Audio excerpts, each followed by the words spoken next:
इतिहास के अगले भाग के साथ एक बार फिर से हम उपस्थित हैं। तो इस भाग में हम विदेशी आक्रमण थे उनके बारे में कुछ बातें करेंगे।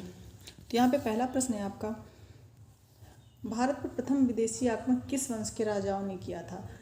तो भारत पर प्रथम विदेशी आक्रमण ये ईरान के मनी वंश के राजा थे जिन्होंने भारत पर प्रथम आक्रमण किया था।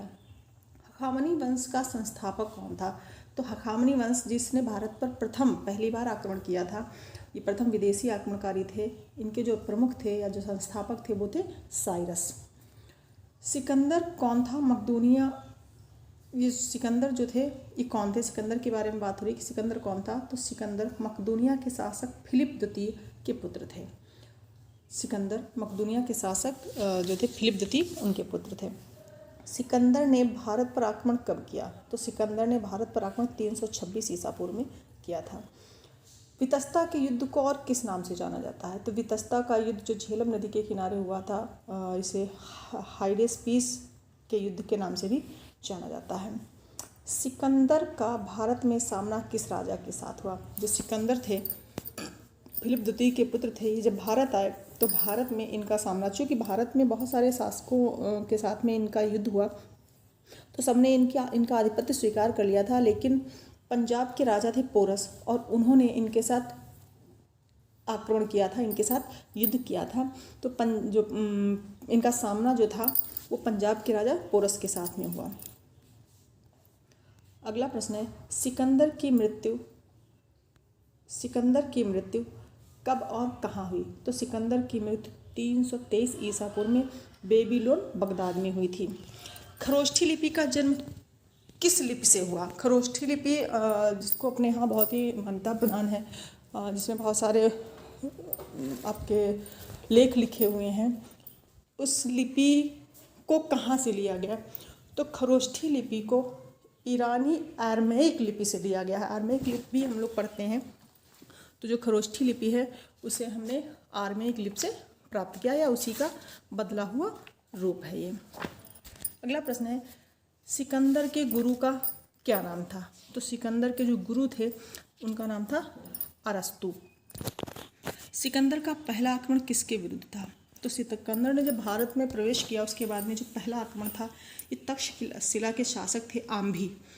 तक्षशिला के शासक आम्भी के विरुद्ध उन्होंने पहला आक्रमण किया था। सिकंदर की मृत्यु कहाँ और कब हुई? तो सिकंदर की मृत्यु बेबीलोनिया में हुई 323 ईसा पूर्व। सिकंदर किस रास्ते से भारत आए?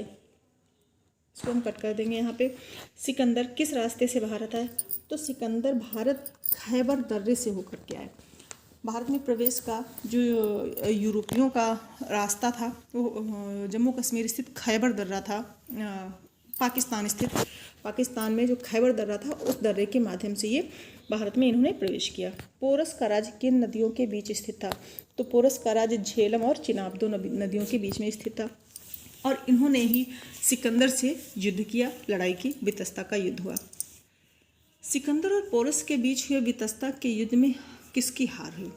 तो जो सिकंदर और पोरस के बीच में वितस्ता का युद्ध हुआ तो इसमें हार तो पोरस की हुई थी, लेकिन पोरस ने सिकंदर के सामने खड़े होने की हिम्मत दिखाई, या कह लेंगे कि पोरस ने सिकंदर से युद्ध किया। ये बहुत ही बड़ी बात थी, जिसके कारण सिकंदर जो थे वो प्रसन्न हो गए थे और पोरस को युद्धबंदी बनाकर मार देने के बजाय इनके साथ में मित्रता कर ली थी और इनके राज्य वापस भी कर दिए थे। मेगास्थनीज कौन था? तो मेगास्थनीज चंद्रगुप्त मौर्य के दरबार में आए हुए सेल्यूकस का राजदूत था।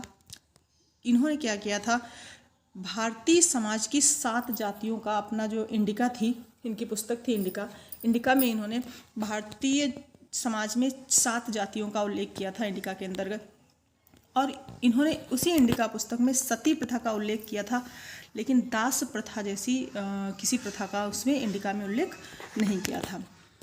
भारतीय भूभाग पर सिकंदर की अंतिम विजय किस राज्य के विरुद्ध थी? तो भारतीय भूभाग पर सिकंदर की जो अंतिम विजय थी यह पाटल नामक स्थान के विरुद्ध थी और ये इसके बाद सिकंदर वापस अपने देश वापस लौट गए। एकमात्र इतिहास पुरुष जिसकी जन्म, मृत्यु अंतिम संस्कार 3 अलग अलग देशों में हुए। तो ये थे सिकंदर। इनका जन्म हुआ था मकदूनिया में। मकदूनिया कहाँ? यूरोप में 356 ईसा पूर्व। मृत्यु हुई थी इनकी बेबीलोन में, जो एशिया महाद्वीप का एक देश है, 323 ईसा पूर्व। अंतिम संस्कार इनका सिकंदरिया में हुआ था, अफ्रीका महाद्वीप में, ये भी 323 ईसा पूर्व में। तो ये एकमात्र ऐसे इतिहास पुरुष थे जिनका जन्म, मृत्यु और अंतिम संस्कार तीनों अलग अलग स्थानों पर हुए थे सिकंदर का। पोरस पर विजय की स्मृति में सिकंदर ने कौन सा नगर बसाया? तो पोरस पर वही आपके पंजाब के जो सम्राट हुआ करते थे, राजा पोरस, जिन्होंने वितस्ता का युद्ध लड़ा था इनके साथ में। तो सम्राट पोरस पर जब इनकी विजय हुई तो इन्होंने एक नगर बसाया था निकैया। और इसी समय एक और इन्होंने नगर बसाया था बुकाफेला। ठीक झेलम नदी के तट पर बुकाफेला नाम का एक नगर बसाया था। जो नगर बुकाफेला नाम था, इन्होंने अपने घोड़े के नाम पर उस नगर का नाम रखा था। और दूसरा नगर था ये निकैया, जिसको इन्होंने पोरस विजय की स्मृति में बसाया था। भारत पर प्रथम यूरोपीय आक्रमणकारी कौन था? प्रथम यूरोपीय आक्रमणकारी, तो भारत पर जो प्रथम यूरोपीय आक्रमणकारी थे ये थे सिकंदर महान। सिकंदर ने सिकंदरिया नामक नगर की स्थापना कहाँ करी? तो काबुल और सिंध, इन दो नदी स्थानों के बीच में जो जगह थी, वहाँ पर इन्होंने सिकंदरिया नाम के नगर की स्थापना करी और नगर को बसाया था। तो मित्रों, यहाँ पे आपके कुछ विदेशी आक्रमणकारियों के क्वेश्चंस हम लेकर के आए थे। आशा है इनसे आपको कुछ लाभ मिलेगा। अगर पसंद आता है आपको वीडियो तो लाइक करें। Thank you.